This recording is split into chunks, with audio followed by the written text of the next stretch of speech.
তো hey guys, আজকে বিকাল হতে আমি আর আমার বন্ধু পেয়ারা বাগানের জন্য বেরিয়ে পড়লাম। আর গাইজ, আজকে মেঘের অবস্থাটা খুবই খারাপ, কিছু বলার নাই। আর এই সামনে থেকে ব্যাঙ তার ঘাটটা উঠে চলে আসছে। এই না মানে রাজা খান।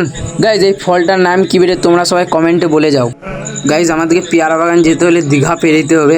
আচ্ছা, ওবে শালা, রাস্তা ধারে মিঠুন কি করছে? আর তোমরা মিঠুনকে কম সম ভাবো না, হাতে জুন ছাতারও রয়েছে। আর ছাতারের দাম 5 কোটি টাকা। প্যাকেটে ফোন 17 প্রো ম্যাক্স, বুঝতে পারছো বড় লোক বড় বড় ব্যাপার। গাইজ, খুবই কষ্ট মষ্টর পর দীঘাটা তো পেরিয়ে গেলাম। গাইজ, আমার কপালটা অনেক ভালো, তার জন্য তো মাঝ রাস্তাতে পানি চলে আসলো। গাইজ, প্রায় 3 ঘন্টা দাঁড়িয়ে গেলাম, তাইও পানিটা ছাড়ছে না। গাইজ, 4 ঘন্টা হয়ে গেল পানি ছাড়ছে না। তাই এক জায়গায় দাঁড়ায় দেখলাম, সেখানে শালা হাতি পুরো জায়গাটায় আটকে নিয়েছে। পানিটা ছাড়ার পর যেমনই বাইরে বেরোলাম, তখনই দেখছি বুর্জ খলিফা দাঁড়িয়ে রয়েছে।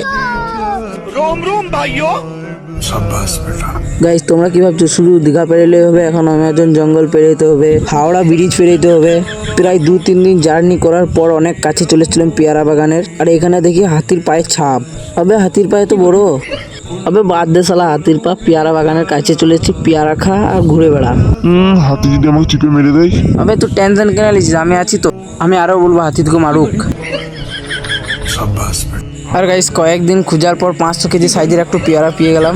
আর গাইস, আমি আর আমার বন্ধু 4-5টা নারকেল পেয়ে নিলাম আর বাড়ি যাচ্ছি। আমরা এখন বাড়ি যাই, তোমরা সবাই ফলো করো আর ইন্টারেস্টিং ব্লগ দেখার জন্য।